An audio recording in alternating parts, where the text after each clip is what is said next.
8000价位，这个价位可以买到保鲜更好的冰箱。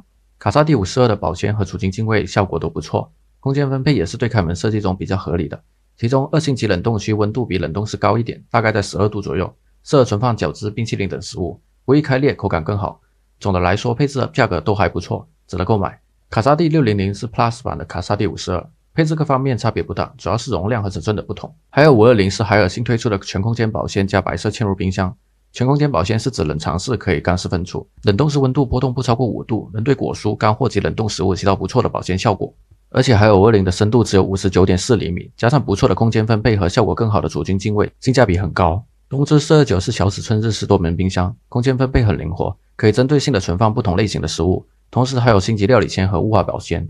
星级料理签是针对鲜肉的保鲜技术，温度在0度左右，既保证肉类的新鲜度，还能实现即取即切，很方便。雾化保鲜是针对果蔬的保鲜技术，湿度维持在 92%， 能更好的避免果蔬水分流失。虽然没有嵌入，但底部散热在不做平行嵌入的情况下，两侧可以不用留宽太多。不过东芝429的冷冻室容量比较小，只有69升，不介意可以选。卡萨帝418的保鲜效果在同价位更加突出，果蔬保鲜、温控保鲜和冷冻室保鲜都有，能覆盖更多类型的食物。虽然没有双循环，但这个价位这个配置也不错了。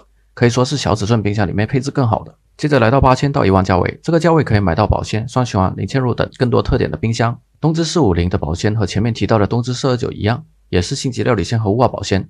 简单来说就是肉类保鲜和果蔬保鲜。不过东芝450是十字对开门设计，整体配置和前段时间上市的大白梨比较类似。冷藏室抽屉都有木纹设计，同样支持零嵌入等。不过大白梨价格比较贵，而且也是中式单蒸发器，比较下来东芝450性价比会更高，就是容量小了点。松下453的负3度微动保鲜效果不错，适合存放鲜肉食物，还能实现即取即切，很方便。而且松下573的第一层抽屉是支持宽幅变温的，实用性不错。松下575是松下573的姐妹款，区别于门型。松下575是十字门设计，右下方是宽幅变温区，个人比较推荐松下573。松下453在深度只有58厘米的情况下，装进了2个蒸发器，并且支持 1.5 厘米嵌入。而且有自动制冰，这套配置在市面上比较少有。不过要注意的是，超声波加湿是在冷藏室底部抽屉，左侧有个注水区，注水后抽屉才会自动加湿来维持高湿度，有点实用又有点鸡肋。不过整体配置还不错，如果因为预留卫生度非常有限，松下453很值得考虑。卡萨帝455是热度比较高的白色嵌入冰箱，有效果更好的温控保鲜技术，可以让冷藏室温度波动不超过 0.2 度，同时冷藏室和冷冻室都有除菌技术，效果很好。冷藏室虽然没有变温区，但空间分配还不错，值得考虑。最后来到万元以上价位，卡萨帝550虽然没有红外恒温养鲜，但有 FD Plus 全时感应变频、MIA 低氧较长、负30度深冷自动3种保鲜技术，能覆盖更多不同类型的食物，保鲜效果更好，并且冷藏室和冷冻室都有 Pro 版的 Fresh Turbo 涡流除菌进位。价格虽然贵点，但综合配置提升不少，很值得考虑。卡萨帝551是卡萨帝550的姐妹款，区别门型，卡萨帝551是十字门设计，右下方是宽幅变温区，并且有独立蒸发器。东芝495也是典型的日式多门冰箱，空间分配很灵活，和前面提到的东芝429一样，也有肉类保鲜和果蔬保鲜技术。不过冷冻室容量比较小，不介意的话可以考虑。热度很高的东芝479，也就是大白桃，配置和东芝495没啥不同，最大的区别就是尺寸。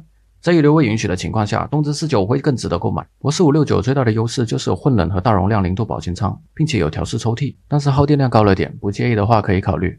西门子569和博士569配置基本一样，但是博士569有抗菌精卫，更值得购买。卡萨帝505各方面配置都和卡萨帝550差不多，但卡萨帝505在深度只有 59.4 厘米的情况下装进了2个蒸发器。如果预留卫生度有限，但是想要零嵌入双循环冰箱，卡萨帝505可以考虑。好了，本期视频就到这里，喜欢的话可以一键3连支持。我是老远，我们下期